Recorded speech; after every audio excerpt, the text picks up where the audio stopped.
बिस्मिल्लाहिर्रहमानिर्रहीम। अज़ीज़ ख़वातीन व हज़रात, अस्सलामु अलैकुम। आज की वीडियो कल की वीडियो की कंटिन्यूशन में है। मेरे बहुत सी बहनों ने, भाइयों ने, अहबाब ने कुछ सवालात उठाए हैं, तो मैंने सोचा कि आज उन सवालात के जवाब दे दें। सूरत फातिहा की कल हमने बात की थी कि ये सूरत शिफा भी है, हर मुश्किल का इलाज है, हर बीमारी का इलाज है, जादू से, जिन्नात से बचने के लिए जितनी भी मसाइल हैं, परेशानियाँ हैं, आप इसको जब तलावत करते हैं तो अल्लाह सुब्हानहू तआला आपको फजल और करम करता है। इस बात से इसकी अहमियत का अंदाज़ा लगाया जा सकता है कि आल दो इसका नज़ूल जो है वो बाद की सूरतों में हुआ है। कुरान पाक का जब नज़ूल हुआ है तो बाद की सूरतों में हुआ है, लेकिन इसकी शान और इसकी बरकत देखें कि इसको सबसे पहले कलाम मजीद की जब तरतीब दी गई तो सबसे पहले सूरत फातिहा को रखा गया।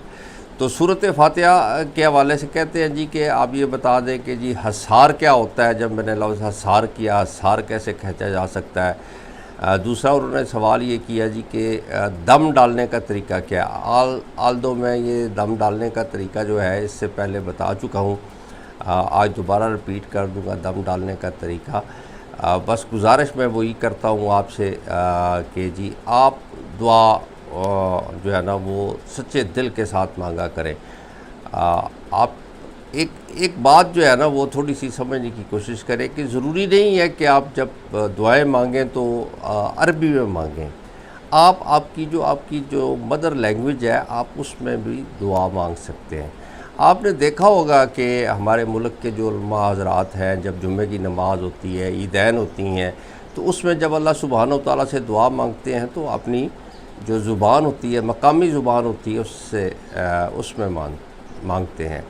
हमारा ये ईमान है कि अल्लाह सुब्हानहू तआला हमारी शारक से करीब है, और जो हमारी शारक से करीब है क्या वो हमारे दिल की ज़ुबान नहीं जानता। हम चाहे पंजाबी में मांगें, चाहे उर्दू में मांगें, चाहे पश्तो में मांगें, फ़ारसी में मांगें, अरबी हम सब के लिए काबिल एहतराम ज़ुबान है कि हमारे प्यारे आका मोहम्मद मुस्तफ़ा सल्लल्लाहु अलैहि वसल्लम की ज़ुबान थी। कुरान मजीद का नज़ूल अरबी ज़ुबान में हुआ, हम सब के लिए काबिल एहतराम है। लेकिन अगर कोई बंदा अरबी में दुआ मांगने के काबिल नहीं है, जब वो अल्लाह से नमाज के बाद या कुरान मजीद की तिलावत के बाद अल्लाह सुब्हानहू तआला से दुआ मांगना चाहता है, तो उसके लिए ज़रूरी नहीं है वो अरबी में मांगे। वो अपने दिल की अथाह गहराइयों से वो मांगेगा तो अल्लाह सुब्हानहू तआला सुनेगा। अल्लाह सुब्हानहू तआला के जो अंबिया थे, जो नबी थे, वो परिंद की आवाज़ें सुनते थे, पहचानते थे, जिन्नात की आवाज़ें जानते थे, उन पे उनका कंट्रोल था।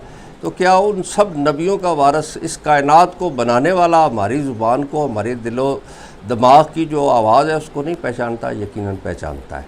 तो इसलिए आप जो भी आपकी ज़ुबान है उसमें दुआ मांगे खलूस दिल के साथ, खलूस नीयत के साथ। और सबसे पहले मैं आपको ये बताता हूँ कि जी हसार जो कल मैंने लफ्ज़ इस्तेमाल किया था, हसार का मतलब होता है हल्का या दायरा। जैसे कि हम कहते हैं जी कि कोई बच्चा बड़ा प्यारा है तो मैंने उसे अपने दोनों बाहों के हसार में ले लिया, तो ये हसार हो गया। या ज़मीन पे अगर किसी को आप खड़ा करते हैं और खड़ा करने के बाद उसके गिर्द आप किसी पेंसिल से, किसी स्टिक से, जो वाक़या था वो बुनियादी तौर पर हज़रत साद बिन अबी वक्कास का था, तो नबी पाक सल्लल्लाहु अलैहि वसल्लम के पास जो छड़ी मुबारक थी उससे उन्होंने उनके गिर्द हसार जो है ऐसे खींच दिया ताकि जिन्नात जो है उसके अंदर ना आए। हमें हसार खींचने की ज़रूरत नहीं है, हमें ये ज़रूर करना है कि सूरत फातिहा जो है उसका दम डालना है। दम डालने का तरीका मैंने पहले भी बताया था कि सीधे हाथ की जो शहादत की उंगली है उसको यहाँ पे माथे पे रखें, 7 दफ़ा अलहम्द शरीफ पढ़नी है, सूरत फातिहा पढ़नी है, और हर दफ़ा सूरत फातिहा से पढ़ने से पहले बिस्मिल्लाहिर्रहमानिर्रहीम पढ़ना है।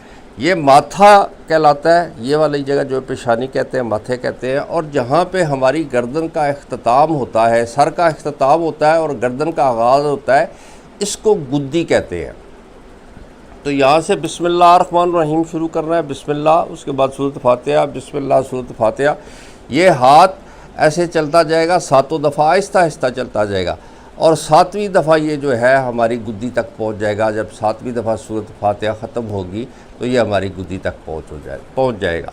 उसके बाद हमारा ये जो अंगूठा है सीधे हाथ का, اس کو ہم نے اپنا گیلا کرنا ہے، گیلا کر کے اپنی پیشانی کے اوپر رکھنا ہے۔ اس سے سورۃ فاتحہ کا جو دم ہے 7 مرتبہ سورۃ فاتحہ پڑھی ہے، ہر دفعہ پہلے بسم اللہ پڑھائیے، دم مکمل ہو جائے گا۔ بڑا شافی دم ہے، صبح شام ڈالے، 3 دن تک مسلسل ڈالے۔ اگر گیپ آ جائے تو آپ اس گیپ کو جو ہے نا وہ چھوڑ دیں اور اس کے بعد سے 3 دن کاؤنٹ کریں یا 5 دن۔ اگر جنات کا مسئلہ ہے، جادو کا مسئلہ ہے، ڈپریشن کا مسئلہ ہے، تو آپ یا کوئی اور بیماری ہے اگر آپ اس میں دم ڈالنا چاہتے ہیں تو آپ یہ دم جو ہے وہ صبح شام ڈالیں اور 3 دن تک ڈال سکتے ہیں۔ اگر بیماری یا جو دوسرا کوئی مسئلہ ہے وہ شدت رکھتا ہے تو آپ اس کو 5 دن تک بھی دم ڈال سکتے ہیں۔ 41 مرتبہ یا 40 مرتبہ آپ اس کو پڑھ سکتے ہیں اور اس کے بعد آپ دعا مانگ سکتے ہیں۔ اللہ سبحانہ و تعالیٰ آپ کی دعا قبول کرے گا۔ بہت سی میری بہنوں نے یہ سوال کیا ہے کہ کیا خواتین جو ہے وہ دم ڈال سکتی ہیں؟ تو خواتین بھی دم ڈال سکتی ہیں، شرط یہی ہے کہ ان کا جسم جو ہے وہ پاک ہونا چاہیے، باوضو ہو، اور جو دم ڈالنے والا ہو وہ 5 وقت کا نمازی ہو۔ اور اگر خواتین کے کیس میں محرم ہو دم ڈالنے والا تو بہت اچھی بات ہے۔ اگر محرم نہ ملے تو کوئی خاتون بھی دوسری خاتون کو دم ڈال سکتی ہے۔ کنڈیشن وہی ہے کہ باوضو ہونا اور جسم کا پاک ہونا ضروری ہے۔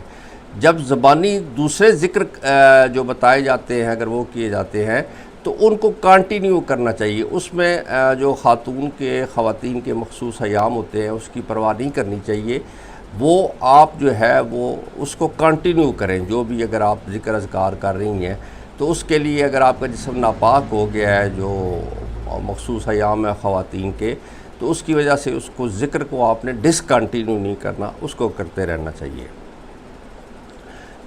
جو ڈپریشن ہے، جو جنات ہیں، جو کالا جادو ہے، اس کے لیے ایک اور چیز جو بابا جی عرفان الحق بتاتے ہیں وہ یہ بتاتے ہیں کہ آپ کو اذان دینی ہے رات کو عشاء کی نماز کے بعد سونے سے پہلے اپنے کمرے میں، جس کمرے میں آپ سوتے ہیں اس کمرے میں، چاہے مرد ہیں چاہے خاتون ہیں، وہ اپنے کمرے میں اذان دے۔ اذان دینے کے لیے بہت آواز بلند اذان دینے کی ضرورت نہیں ہے، جس عام لہجے میں ہم گفتگو کرتے ہیں اس آواز میں، اس والیوم میں آپ اذان دیں، روزانہ دیں رات کو۔ خواتین کے لیے کوئی پابندی نہیں ہے کہ جی خواتین نہیں دے سکتی، مرد بھی دے سکتے ہیں، خواتین بھی دے سکتے ہیں۔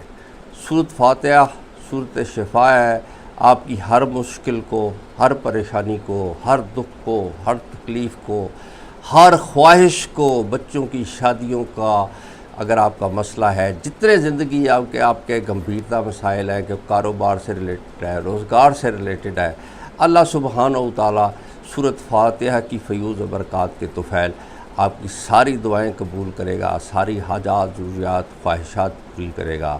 خوش رہیے، شاد رہیے۔ دعا مانگنی ہے تو دل کی اتھا گہرائیوں سے مانگنی ہے، ترلے ڈالنے اللہ سبحانہ و تعالیٰ سے، رو رو کے دعائیں مانگنی ہیں۔ وہ بڑا غفور و رحیم ہے، ماں سے 70 گنا زیادہ پیار کرتا ہے، دعائیں قبول کرے گا۔ آسانیاں بانٹتے رہیے، آپ کو بے شمار آسانیاں ملیں گی۔ دعاؤں میں یاد رکھیے گا۔ کل ملتے ہیں ایک نئی ویڈیو کے ساتھ انشاءاللہ۔